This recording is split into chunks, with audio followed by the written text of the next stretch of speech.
Okay, we are chatting about release 3 today. So release notes presentation, kicking off our third release of 2024. So as always, we are following our standard operating procedures that should you request a new release, it does need to go into your sandbox first. We usually like you to have it in there for a few days before approving it being moved to production. If you have any questions or concerns, that would be something to forward to your account or implementation manager, depending on where you're at in your Avocado lifecycle. I wanted to give an update on Mango after last release notes. So we have heard several orgs providing feedback to us. We are going to be working on implementing those changes. There's a couple that are still struggling with getting it up and testing. So working on getting those so that everyone has a chance to provide feedback. We're going to keep it in beta for this release until we can finish that development, but we will update everyone on our progress as we move forward through it. Onto this release, we have 34 new features in this release, as well as quite a few bug fixes. So I'm going to high level some of the more important or more larger changes for the features, and then I'll just highlight the ones that are maybe not as significant of changes. And we're going to start with the menu. So we made some account updates this release. So in past releases, we did make an update that emergency contacts were required. We heard your feedback that you may have an organization or a payee account that doesn't need an emergency contact. So you will see that that is no longer required for those accounts. We've also updated the Avocado menu and the portal to display months if you are under 1 year of age instead of Salesforce's 0. So you now will see age listed in months for those contacts. We made some program and instance updates as well. So building on our deep linking functionality, before you could copy from the portal, you can now copy from the programs and camps page. So you will see that there is a share button on the program, as well as a share button on the instances. This will take you to the list view of the program in the portal. Additionally, we have added URL fields to the instance and the program object. These don't include your community site, so you will have to add it in front of it, but this is a reportable field if you want to pull that your upcoming programs into a report for your marketing team, or if you have a website developer that may need it. Some additional program and instance updates. This is from our friends at Queensland. They have requested the ability to create a series of instances. So you can now, similar to how we do recurring facility bookings, create multiple strings of instances at a time. So we have two options here. You can create continuous rolling over instances. So if you have 52 weeks of, we'll say, childcare, you can create that instance so that it does roll those contacts over. You also can do it without enabling continuous rollover. If you have Monday afternoon yoga, it always happens on a Monday. You can schedule that for a frequency of every week for 52 weeks, and it's going to schedule you for the next 52 weeks of the year. So you can see these on the instance. They'll be displayed as child instances. This does currently only work on the instance uploader. So if you check these fields off on the instance in the back end, it's not going to create those instances for you. This is currently just on upload.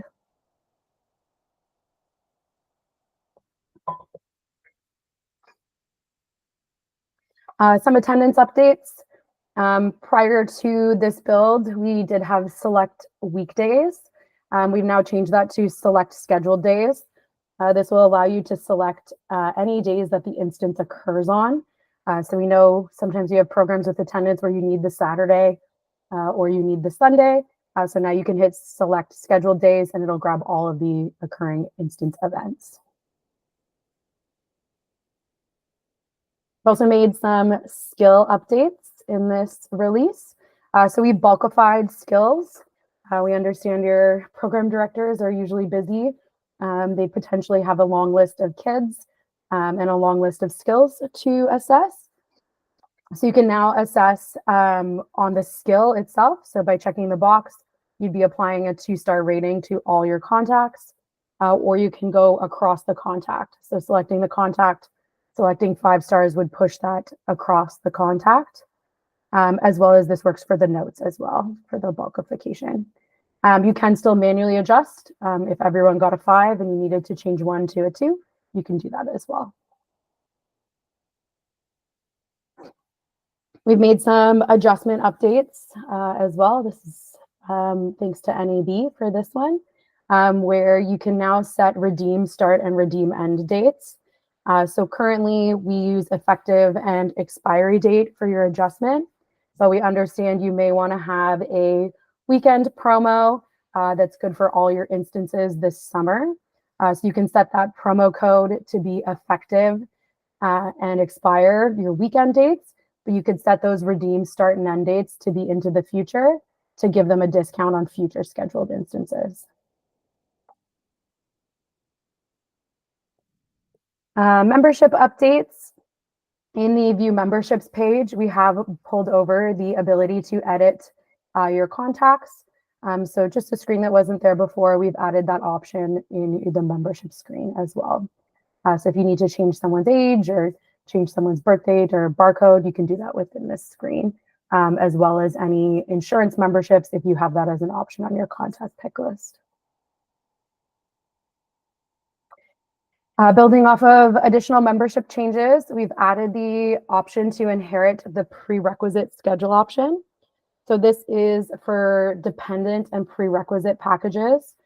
So we understand that there may be use cases where you want it to use the same schedule option and use cases where you do not. So this will be true by default, which is what we currently do. You can, however, set it to false if that applies. So for true, this is ideal if you're selling additional family members a membership. The parents' membership comes out on the 15th. The kids' membership also needs to come out on the 15th. Setting this to true will kind of sync those schedule options so that they're the same. Setting it to false is a little more ideal for add-on memberships. So I have a regular monthly membership, but I can add a week of a bonus membership that you don't want to have that schedule option inherited. That's just a true false field on the membership package. One of the larger changes we've made this build is exposing entitlements. So entitlements kind of just hid in the background on memberships, but we have brought them into the menu and the portal for this build. So you will be able to see them within the front of your menu. So this will be tied to your membership subscription. So if you give 2 free dry programs and 1 free wet program each session, you will be able to see that, as well as we've added some additional functionality for per week or per day. If you want to only have 2 court bookings per day or 2 pickleball drop-ins per day, you can do that on their membership now with entitlements. So we do have the option to restrict programs specifically to be entitlement only, meaning you have to have that as part of your membership in order to register, as well as we do display it in the portal under entitlements. Again, these are language files. If you want to call it something different, you're more than welcome to. And then we did have a couple bug fixes that we resolved here as well.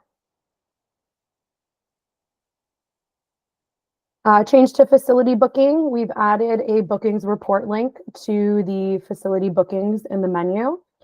So this is controllable with your custom metadata permission types, should you wish to hide it from certain staff. And this is a custom setting. So we are currently setting it to a report that is bookings with notes, but you do have the option to change that if there is a custom report that you use in your org. You can set that and it'll just link out from the menu. Just reduces some clicks for your staff. We've added 4 flow templates as a result of a couple collaborative statement of works to the managed package. So there are 4 templates that we've added. One specific to membership holds, which currently sends an email on start, 15 days into the hold, or sorry, before the end of the hold, 30 days before the end of the hold, and an email at the end. Again, with flow templates, these are customizable. You can change what the email says. You can change the parameters that it's sent under, as well as the days. We also have a NSF fee flow, which currently sends a reminder if you have not paid your NSF fee within 3 days. We have a new member email, which sends an email when a member joins and sends a follow-up email 7 days later to kind of check in, as well as a membership cancellation email, which sends a membership when sends an email when the membership is canceled. And again, these are customizable. If you only want it to send for certain cancellation reasons, that is a parameter you can add in your flow. Moving on to our portal. Sorry, just one second.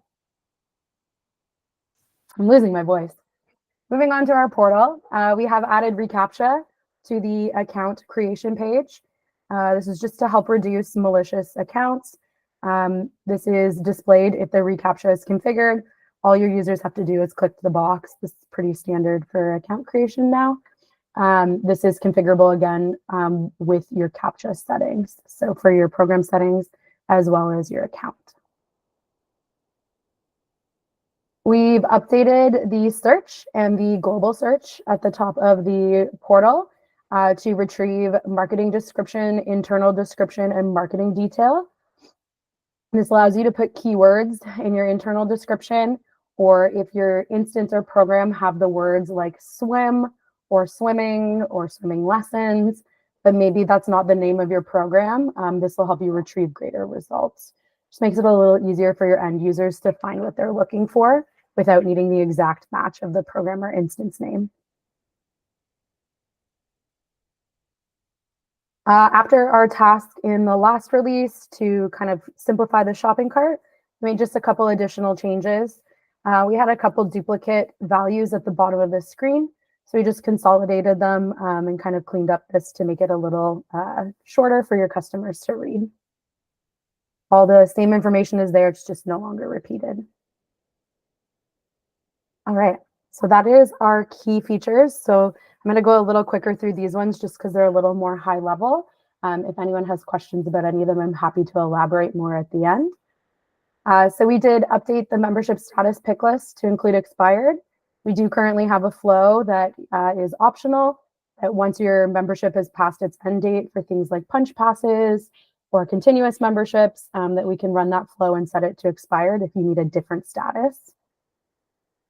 We updated the instance uploader sheet to include schedule option override. You can find this after the rollover instance ID column. You understand that you want to have different schedules for different instances, just making it a little easier to upload that. We updated the Avocado portal My Programs page to sort by the instance end date. So you will see almost the most recent, basically, first, and then that order descending from there. Jen, I'll come back to that one if that's okay. For the Avocado menu, we have updated it to save prompt responses for waitlisted registrations. So currently we were only supporting that in the portal. We now support it in both. So if you do want to have someone fill out information to only add them to a waitlist, you can now do this. We updated the Avocado menu to allow for more than 99 days to be selected with the attendance calendar and the amend process. We did have a cap on that before, that is now eliminated. We also updated the Avocado portal My Schedule page to automatically select the first contact on the account in alphabetical order. This just allows you to have a contact selected so it doesn't look like the page is empty. We added the ability to specify if a location is visible on the Avocado portal for program registration. If you want to hide an entire location, you can now do so. We updated the membership batch renewal job to run at a scheduled time. This is controlled by a custom setting that we will set based on what we currently have. If you need that changed, please let us know.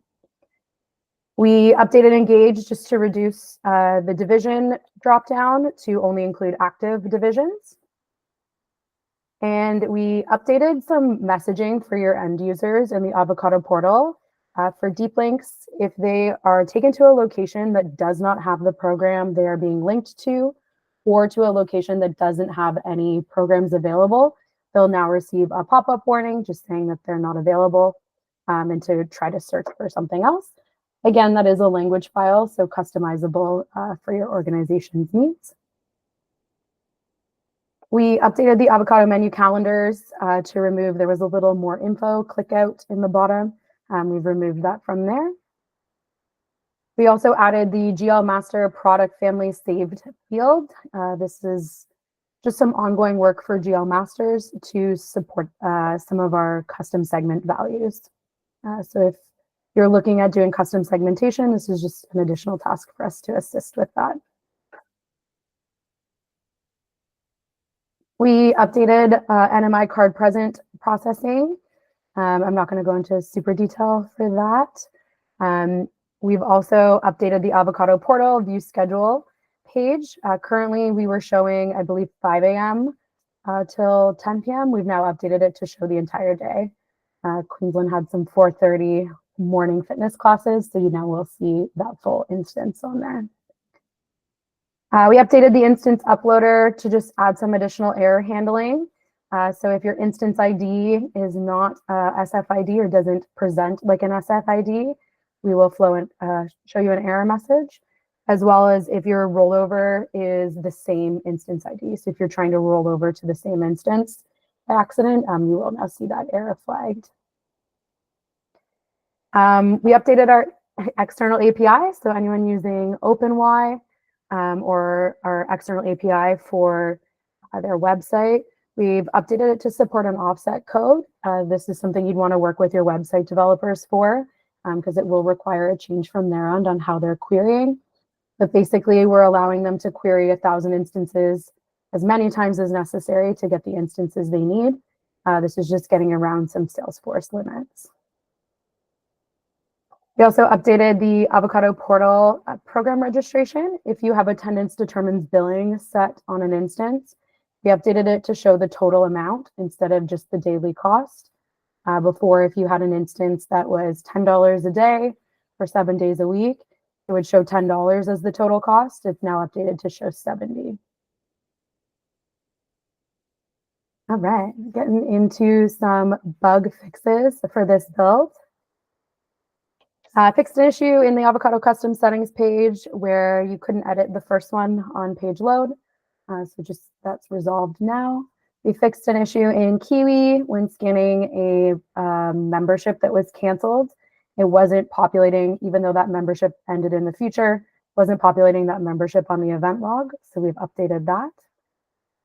We fixed an issue where users could roll over a registrant to an inactive instance. We do report on this. You can see it on the registration record. And we fixed an issue in Kiwi that prevented profile pictures from displaying properly. Our standard 1.9 megabyte file size is now being enforced in Kiwi as well. That's something we currently support in the portal and the menu. We've just pulled it into Kiwi. We fixed a display issue in the Avocado menu for divisions that have special characters in it. So you can use your ampersands if you need to. Fixed an issue in Kiwi where the contact's display age was rounded up if they were in their birth month, even if their birthday was still in the future. We fixed an issue in Avocado portal where the My Profile transaction history tab didn't display properly under a couple circumstances. And we fixed an issue in the Avocado menu where the home location on the primary contact was not being displayed properly. Fixed an additional display issue in the point of sale, so on your order page where the subtotal values were rounding incorrectly. Again, this was just display. It wasn't causing any issues with billing or payment processing, just a rounding error. Fixed an issue in the Avocado portal where promo code displays, even if you had promo code turned off. So we've updated that. Fixed an issue in the Avocado menu where a facility booking invoice amount didn't match. We were seeing this when people were paying for multiple orders with one payment. That invoice is now just updated to reflect that. We fixed an issue with the Avocado external API. That's that OpenY API. Calls made to the instance endpoints. We're not retrieving instances with public visibility start set to the current day. Fixed an issue in the Avocado portal where the price displayed for instances was not including decimal amounts during program registration. So we were seeing some being rounded. So you will now see dollars and cents. We fixed an issue where prompt responses for prompt groups that were type contact or account were duplicating responses under certain scenarios. Fixed an issue in the Avocado menu when your booking start and end date were set to the same day. It wouldn't grab your events for that day. Also just did some error updating on the membership page to reduce an error message that showed up under certain circumstances. We've done another special characters task for categories in the portal. So again, if you want to use those ampersands, you can now do so instead of using and. We fixed an issue in the Avocado menu where searching by barcode for standard reg was displaying some incorrect information. And fixed an issue in the Avocado menu where applications and memberships were not being set to accepted or active when you were doing this through the manual batch. So this was not individual renewals and not automated renewals. It was that large manual batch in the menu.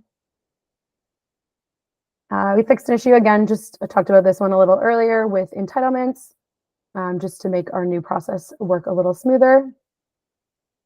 We fixed an issue in Engage where selecting an other contact card that you populated when you checked in wasn't necessarily maintaining the fields properly.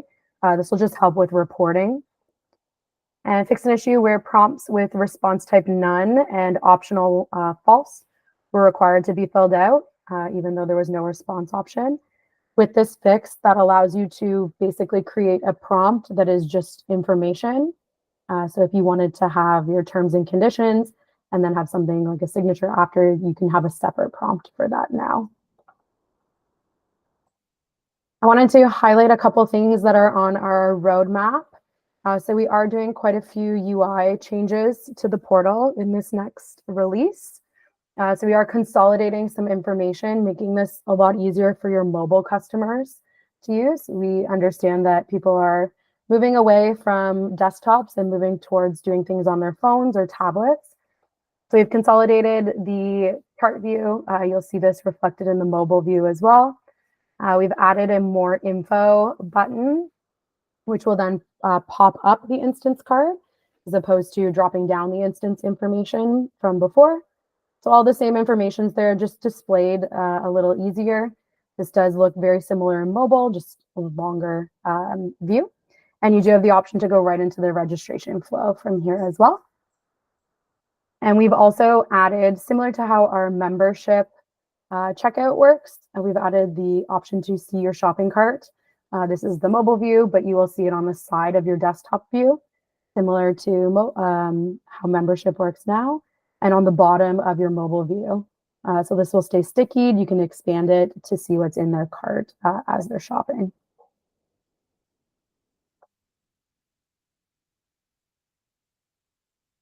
Jen, we do have flows for stuff like that. Sorry, I wanted to come back to that. We do have flows for stuff like that. It would just be talking to your account manager for what you're specifically looking for.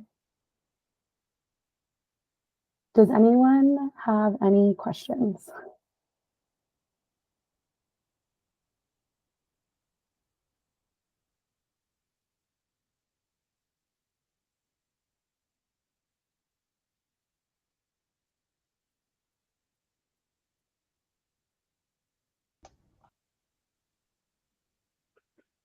Going once. Thank you, Rachel. Going twice. Awesome. Thank you, everyone, for joining, and hope to see you all shortly. This release should be available in the next week or so. So just reach out to your account manager to get that deployed into your sandbox. I hope you all have a fantastic day.